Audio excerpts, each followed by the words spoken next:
రేణిగుంట సంతకు వచ్చామండి. రేణిగుంట సంతలో పైనాపిల్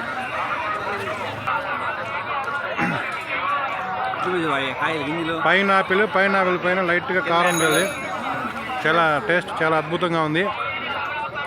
వేనన్న ఇప్పటికే 2 గ్లాసులు లాగిచ్చేసాడు వేనన్న. దాము ఏమో నైట్ షిఫ్ట్ అయినా కూడా పైనాపిల్ మాత్రం అనట్లేదు.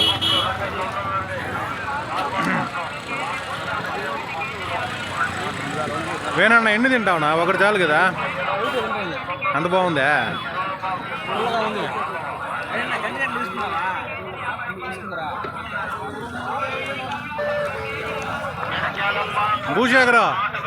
భూశేఖర్ మునక్కాయలు కావాలి నీగా? ములంగడ్లా క్వార్టర్స్ బ్యాచ్ సంతకు వచ్చామండి ఈరోజు. శివరాత్రికి గెంజిగట్లు కొంటాడంట సంతలో. క్వార్టర్స్ బ్యాచ్ ఉందండి. ఎక్కడ రేటు తక్కువ అయితే అక్కడికి మాత్రమే వెళ్ళి వెతికి వేటాడి మరీ కొంటారు వీళ్ళు. చూడు వచ్చాడు. 20 రూపాయలు చెప్తాం స్వామి. 20 రూపాయలు వేసుకో.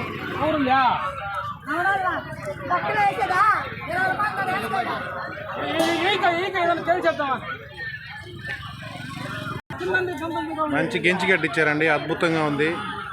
చాలా పెద్ద సైజు. శివరాత్రికి మా బ్యాచ్ ఏదో టేస్ట్ చేశారంట. నా విశ్వనాథన్ ఎలా ఉంది టేస్ట్? బాగాలేదా? ఒగురుగా ఉందా? ఎట్టుందా టేస్ట్?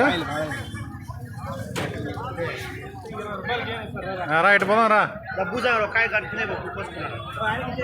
ఏదో పోలీసు వాళ్ళు వచ్చారు చెకింగ్కి.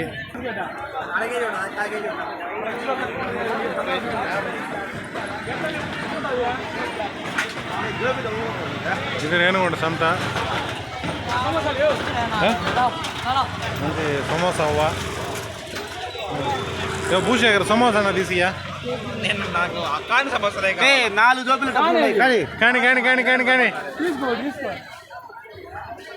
మా విశ్వనాథ్ అన్న ఏమో గెంజిగడ్డ మాత్రం తినేది వదలడం లేదు. లాస్ట్ వరకు ఆస్వాదిస్తున్నాడు.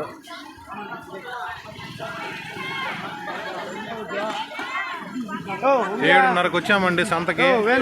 టైం 8:30 అవుతా ఉంది. అయినా కూడా మా వాళ్ళు ఇంకా కొంటనే ఉన్నారు. దోసకాయలు ఇవి రౌండ్ దోసకాయలు.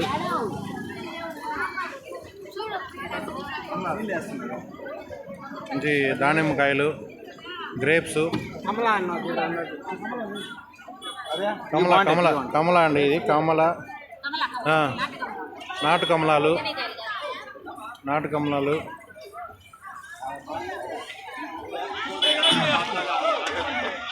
ఇక్కడ నాటు కమలాలు ఉన్నాయండి.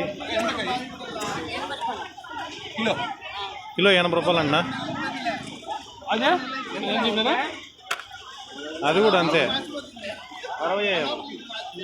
క్వాలిటీ చెక్ చేస్తున్నాడు మన వేనన్న. ఇక్కడ పక్కన పూలదాము కూడా చెక్ చేస్తున్నాడండి. భూశేఖర్ నువ్వు కూడా చెక్ చెయ్యా? పట్టు చూసే తెలీదా? ఇంకేం చూస్తావు నువ్వు? ఫైనల్గా 1 కిలో చెప్పారు ఆర్డర్ మనోళ్ళు. 1 కిలో ఆర్డర్ చేశారా? కిలో ఆర్డర్ చేశారండి మొత్తానికి. ఫైనల్గా నాటు కమలాలు కిలో కొంటున్నారు మా వాళ్ళు.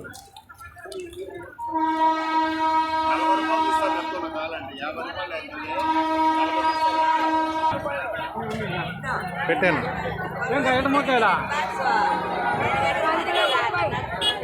కిలో 50. మునక్కాయలు కిలో 50 రూపాయలు అంటండి. ఇప్పుడా? కాల్ చేసాడు. సరేలే పోదాం. ఆయన ఫీలింగ్ ఉంటాడు. ఇప్పుడు రాలేదు ఆ ఫీలింగ్ ఉంటాడు. అవునవునులే. మనం రెగ్యులర్ కలుస్తాం కాబట్టి శనివారం అడ్డుపై కలిగి